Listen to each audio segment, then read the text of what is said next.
honored to have received it. It's the Canadian Association of Law Teachers is a hugely important organization in Canada, supporting both scholarship and teaching in the legal academy. And it's also had a very active role in the public interest in positioning law schools in the bigger picture of where legal education sits in the administration of justice in the country. And so I've admired the organization for the whole time I've been a teacher. I've attended their conferences. I've benefited from the scholarship, advice, wisdom of the people involved in it. And so honored, delighted to receive it, and hoping that this doesn't actually mark my mid-career point. And coming from a school with an outstanding teaching mission and culture, University of Victoria, Faculty of Law, I knew that Osgoode had the research reputation. I knew that Osgoode had the research contributions. I knew the scholars. What was unclear to me was what the character of the classroom would be, or what the student body would be like. Teaching at Osgoode, and I teach both large classes and smaller seminars, and those obviously differ quite profoundly one from the other.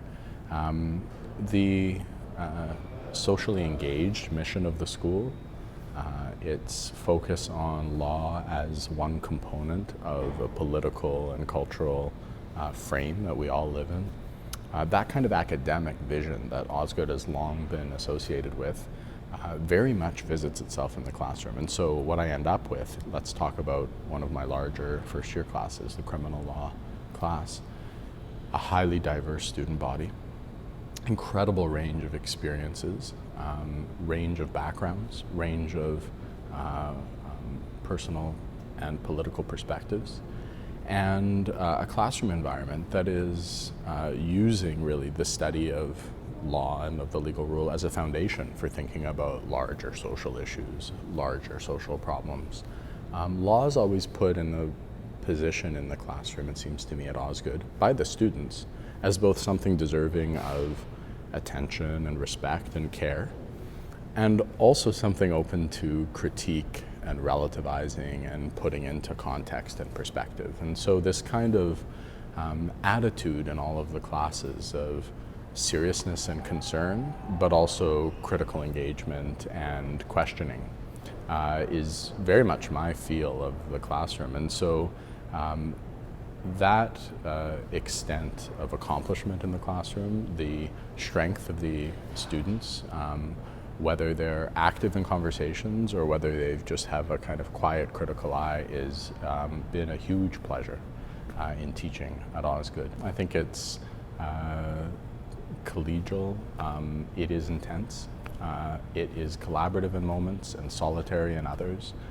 As I watch students sorting their way through the law school experience and trying to navigate their own paths through it, I think the experience of being a student at Osgoode is likely any and all of those things, and it varies over time. My feel of at least the classrooms that I've been involved in is that there's also humor and play and exploration and creativity and all of those things that aren't necessarily associated with a law school. When people on other parts of a campus look to a law building and imagine what's going on, I don't think that the kind of questioning posture with respect to law, the creativity and inventiveness that I see in the classroom, in our student body, that the collaboration and care, which of course sits alongside a intrinsically professional and to some extent achievement-oriented culture, I mean both are there. That first part I think is often not really seen as much. I think we do a better job as teachers the more we emphasize that first part of the equation than the second. The more we use the classroom as a place for creativity, for critical questioning, for exploration. And more than anything else, for discomfort. I mean, learning about anything at a university is at its heart about ignorance and tolerating discomfort, right? So you're there because you don't know. And so you have to humble yourself and put yourself in a position of being open to new ideas, new thoughts.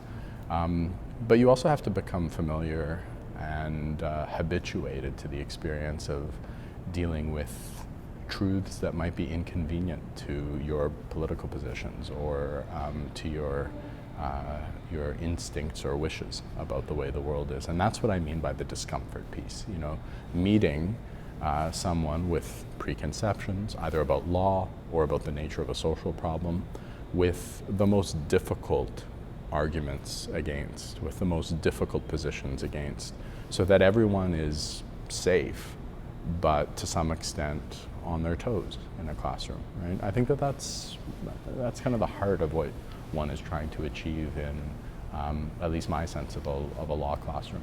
You always have to keep strongly in your mind, whether it's in the classroom or I'd say on the research side, that law isn't prior to life, right? That law is floating on top of lived experiences, and it's doing a better or worse, more or less elegant job of capturing the reality of that lived experience. Often what it's doing is a incomplete job. And one of the great things to try and capture in our research, but also in the classroom, and let's focus on the classroom, is getting students to see what the law is missing, right? So for all of the virtues and deficits that it might have in terms of practical outcomes, what isn't even registering in terms of the way that a problem is framed when we start talking about it in terms of law?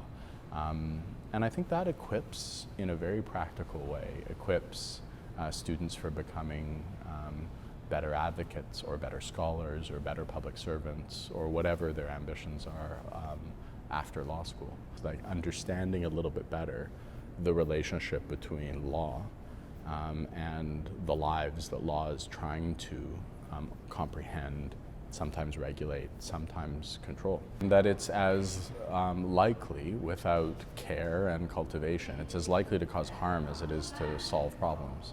And the magic is in understanding enough about it as a device of social ordering, as one of the ways that we put our collective and individual lives together, understanding enough about it to try and increase the number of times that it does less harm, right?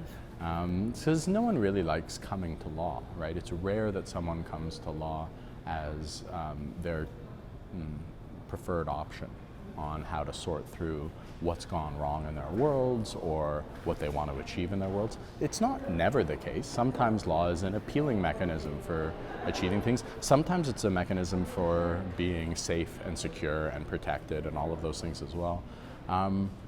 But you know, if over 3 years students come out with a